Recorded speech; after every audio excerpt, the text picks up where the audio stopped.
I'm also going to bring in a special guest for this so that we have someone to be our student, quote unquote, for our experiment today as we test out the Network 2 controller in a real classroom environment. What have I got to lose?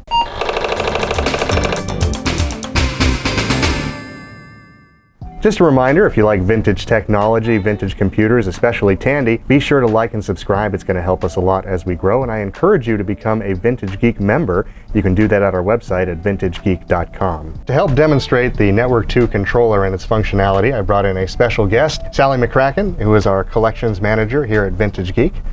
Glad to have you here today, Sally. Glad to be here. I know that you had a lot of involvement in setting up kind of our color computer lab here in the museum, so it'll be kind of nice to see this actually get a little bit of use as it was intended. Oh yeah, I'm excited. I'm excited to be the first student. I also understand that you found in our archive collection that the network controller was mentioned in one of the comic books. I did. I actually found that it was mentioned in 2 of our Tandy comic books, our Superman comic book and our Say No to Drugs comic book. Well, there's no better way to say no to drugs than to use a color computer, so. Absolutely. The whiz kids really had it right, you know? Oh yeah. So I'm going to start with a basic program here. Apparently you can actually do assembly language programs with the Network 2, but I'm going to start with just a basic program just to make it a little bit easier. Okay. And this one is going to be math flashcards, which I know is one of your favorite subjects. Yeah. So. Really looking forward to doing math. So I'm going to go ahead and get this set up. If you would type in C-load on your workstation and hit enter. And now the controller is in its load mode, so I should be able to save directly to your machine. I'm just going to call this math. And looks like it found it. It may take a couple of minutes to load here. The anticipation is building. Unfortunately, unlike the Model 1, this does not have a countdown timer of the load time, which would have been really handy. Would have been a lot of math. True. And we've got our okay. Yeah, so we're ready to try this out. Now, if you go ahead and type in run, I'm going to do the same. All right. Looks like we're both running the program. That's great. Now, are you going to go with multiplication or division? Ooh, I'll go with multiplication. All right, I'll do the same. We'll try to stay in the same area. Oh, did not know this game had sound. Oh goodness. Oh, it wasn't responding to my keystrokes there for a minute. Embarrassing. Oh no. It's 3rd grade all over again. Wonder how many of these there are in a session. It's surprisingly more stressful than I seem to recall. Oh no. Okay. Well, at least they gave us an extra digit. I also noticed that there is no randomization at all. We're getting the exact same problems at the exact same time. Just kind of interesting. I thought it was making it harder based on my wrong answers. Oh no, I've always been bad at the 8s. Come on. There does seem to be a little lag of putting in the info in the keyboard. Yeah. I promise I know this. Wait, why is it? Okay, come on. Okay. I wonder if this actually is timed. I'm treating it like it is. I'm treating it like it's a race. It's asked a couple of them twice. Yeah, I have noticed that. Again, though, it doesn't really seem random. Right. Oh no. I don't know how many problems there are. I keep forgetting what I'm doing, where I am. It won't. No, what?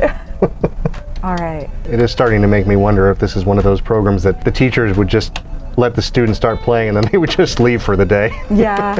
There's no end to this program. It just goes on forever. I think it puts in the correct answer if you leave it too long. Oh, interesting. Let me try purposely putting in a wrong answer. Right.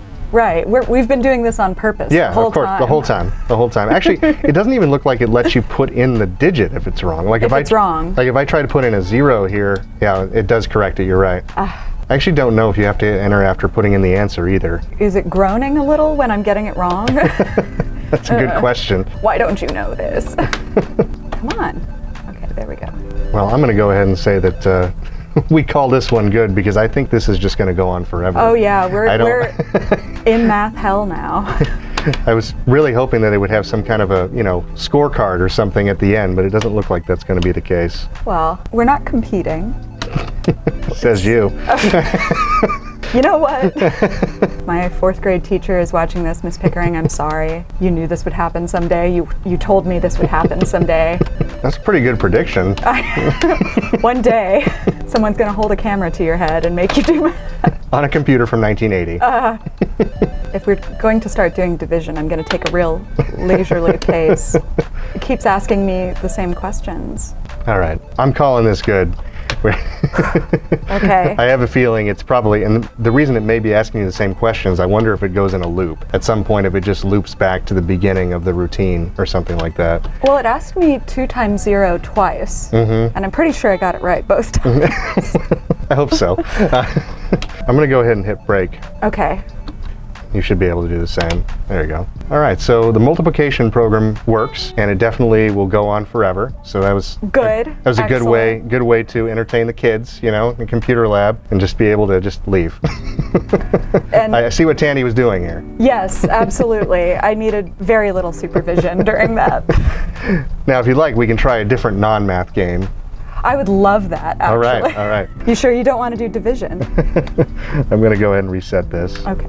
So I think for a second example of how we can use the network controller, I want to go into something a little bit less educational, but something that'll still run on the Color Computer 1 and the TDP System 100. So I figured, why not play a little Blackjack today? I've got this loaded off of our Coco SDC. So Sally, if you want to type in the cload command again there, and I'm going to go ahead and just call this Casino, and looks like it's loading. And now we wait. We're just waiting for the chips to be dealt, you know? Right. This will be my first ever time playing Blackjack, though. You mean ever? Ever.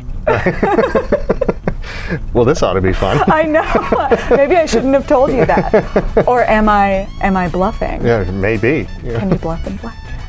Well, the house always wins anyway, so. Ah, well, there you go. In this case, the house would be the Color Computer. the Color Computer. We're up against Radio Shack itself. Exactly. All right, let's go ahead and type in run and enter. It's thinking. Oh, Color Blackjack. All right. Okay. Well, here's our rules. So the dealer stands on 17 or more, draws on 16 or less. There's 2 decks. They shuffle with 20 cards left. That's kind of useful information. Oh, and you can split pairs. Now, do you know how to play Blackjack? Nope. All right. Should we talk about it, or do you just want to go straight into it? Let's go straight into it. All right. The best way to learn is by doing. All right. So I guess we just hit yes. All right. My bet is $700. I didn't put in a bet. Mine's $1,000. Wow, going in strong. So it looks like the dealer's hand is on the top, and then our hand is on the bottom here. Our hand comrade. Yeah, it looks like the only choice you have is yes or no, if you want to hit or not. Okay. So you're sitting at 16, and the dealer has a 10 showing, but I assume this is the back of the card. At first I thought it was just a big 0, but I think it's the back of the card that'll be revealed. Okay. In my case, I am going to hit on this. Great, now I'm at 16 also. Why not? 18, stand there. Oh, and the dealer got Blackjack, of course. Ah. Well, I lost $1,000. Oh, and you have $0 already. You've already gone through your entire savings. You know, this is what happened when I went to Vegas, too. I wondered why you came back on a bus. How do we start the next round here? Oh, I guess you just hit enter.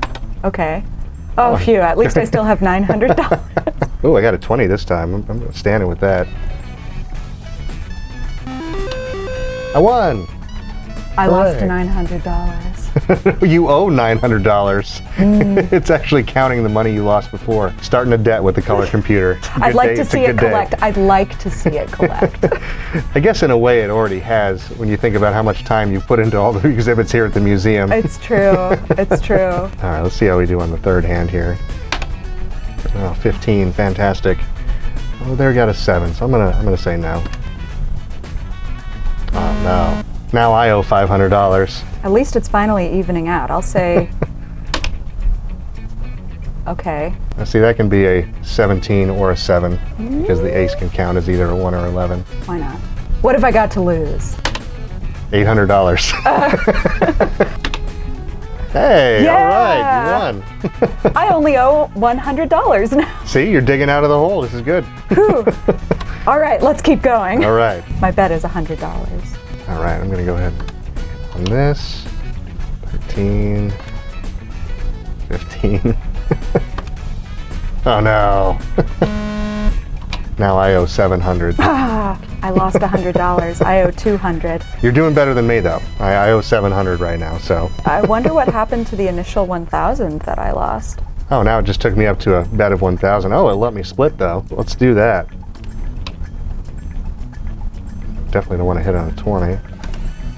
And probably not on the 18 either. I won. I hit the 21. Oh yes, I won $2,000. What? Yes. Wait, hold on. See, it let me split, so then I could put the 1,000 on both cards. It's nice. Has loyalty. I feel like this is the point in Vegas where I should leave town. I have $100 and I'm feeling like See? I need that for a bus ticket. There you go. There you go. Honestly, not a bad little blackjack game though for the color computer. No, I could see how this could be, Very educational. yeah, a great thing to switch from multiplication to. Yeah, I think this is really solid for the classroom. We should definitely have blackjack on the regular rotation for the school exhibit. Absolutely. Well, thanks so much for being a part of our Network 2 controller demonstration today. Oh, and yeah. for having some fun with us. It's always fun to play these classic games, and I could see that it would be really neat to have an entire classroom of these computers running a game like this. Absolutely. Back in 1980, must have been quite the sight to see. Especially with chips. Yeah, exactly.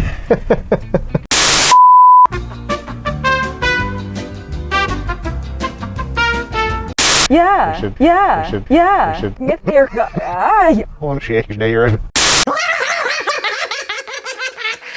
I think after our demonstrations today of the Network 2 controller, it's really a great example of how there is some beauty and simplicity of design, and that's really what the Network 2 controller is. It's a simple design and a very practical way of getting data from one color computer or Model 1 or Model 3 to another. And I'm really glad that we have a working example of this here in the museum. We are planning on making our classroom exhibit interactive, and having a device like this to be able to share programs across multiple computers is pretty cool, especially something that is from this early of a time period. So really glad we got to cover this as part of Tandy. Just want to remind you, if you like vintage computers, vintage Tandy gear, network controllers, or any of this vintage tech, be sure to like and subscribe. We make videos like this each and every week. I also encourage you to become a Vintage Geek member. We've got all sorts of extra content, extra code goodies, and a whole lot more. It's all on the website. You can join there at vintagegeek.com. Until next time, I'm Aaron, and this has been Vintage Geek.